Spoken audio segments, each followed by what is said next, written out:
In the frozen forests of Europe and the endless snows of Russia, soldiers fought not only their enemies, but the merciless cold. Food froze solid, water turned to ice, and men learned quickly that a warm drink could mean the difference between life and death. But during World War II, one tiny invention changed the way soldiers survived in the cold. A compact metal box that could fit in a pocket and still boil water in just a few minutes. It was called the pocket stove, and it became one of the most trusted pieces of gear ever issued to troops in the field. Lightweight, reliable, and nearly indestructible, this stove was proof that survival sometimes comes down to the smallest things. Today, its design continues to influence survival gear worldwide, and its principles still apply for anyone preparing to face the elements. The pocket stove was born out of necessity, not convenience. During the early years of the war, soldiers were issued bulky cookers and fuel canisters that were nearly useless in freezing conditions. Kerosene froze, matches blew out, and open fires were impossible when the wind howled or snow buried everything. Troops needed something portable, simple and efficient, something they could light even in a blizzard without drawing enemy attention. That need gave birth to the Esbit pocket stove, designed in Germany in the 1930s by Erich Schum.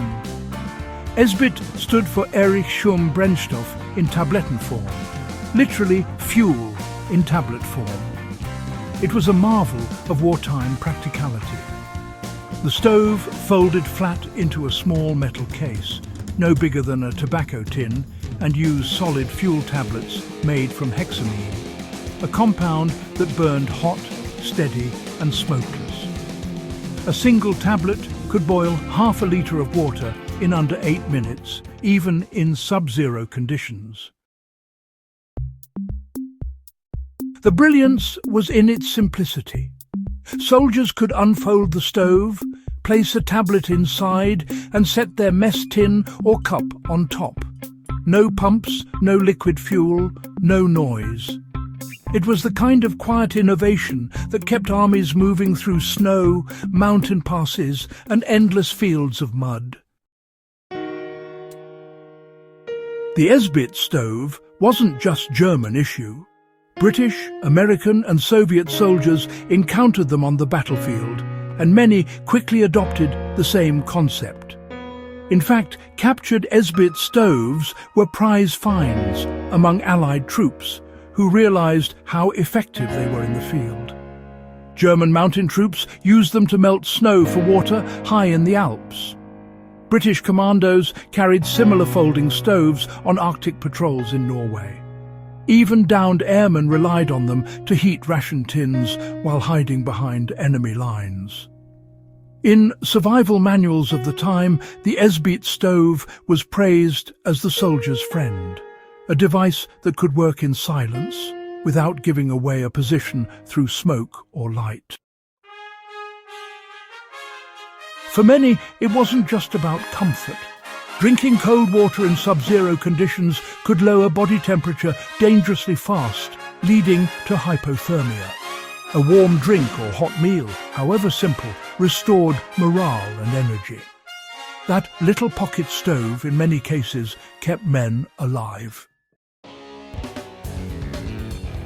Hexamine, the solid fuel used in the World War II pocket stove, was a fascinating material. It was light, stable, and burned at around 1,200 degrees Fahrenheit.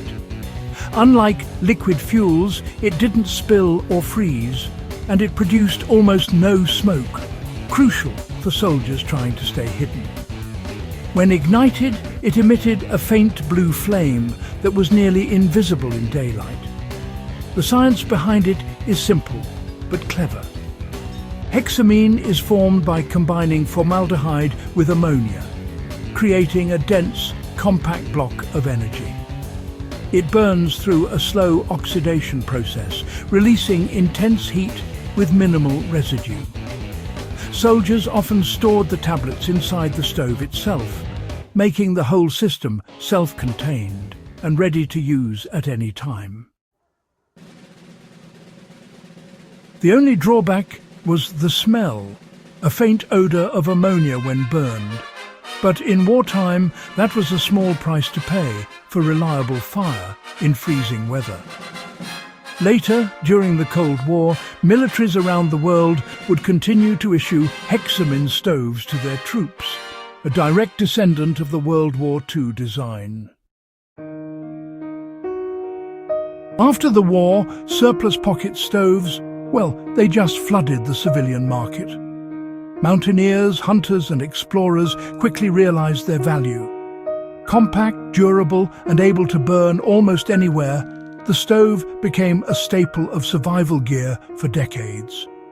Even today, modern versions of the Esbit stove are used by NATO forces and outdoor enthusiasts worldwide. The design remains virtually unchanged because it works. Proof, really, of the wartime ingenuity that stood the test of time. In the civilian world, campers discovered that the same fuel tablets could start campfires or light charcoal grills, making them a versatile survival tool. If you want to apply the same principle today, you can easily build a modern survival setup inspired by this design.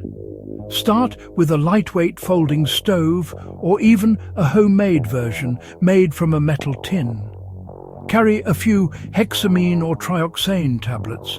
They're cheap, long-lasting, and ignite easily with a spark. In snowy or windy conditions, shield your stove with a small wall of stones or a tin screen to trap heat. Use your canteen cup or small pot directly over the flame, and in minutes you'll have boiling water for drinking or sterilizing. It's the same method soldiers used 80 years ago, and well, it still works flawlessly.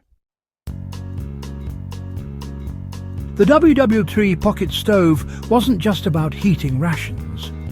It represented independence and preparedness. In war, soldiers couldn't depend on supply chains or good weather. They had to adapt, improvise, and make the most of what they carried. That mindset is just as valuable today. For survivalists and outdoor adventurers, the real takeaway is self-sufficiency. The stove taught generations that you don't need complex systems or expensive gear to survive. What you need is something small, simple, and reliable. Something that works when everything else fails. And perhaps the most powerful lesson of all, comfort, even in the smallest form, can sustain the will to endure. For a soldier stranded in the snow, a steaming cup of tea meant far more than just hydration. It meant hope. The WWII pocket stove that boiled water in the snow stands as one of history's most underrated inventions. It embodies the resourcefulness of those who fought through the harshest conditions with ingenuity and grit. Even now, its descendants heat meals and melt ice for soldiers and explorers around the world. If you value stories like this, true accounts of how simple tools shaped survival, then make sure to subscribe to In the Beginning. Share this with fellow history enthusiasts and survival-minded viewers who understand that the smallest piece of gear can carry the biggest legacy. Because history's greatest lessons aren't just about battles, they're about how ordinary men turn necessity into invention, and how those ideas still keep us alive today.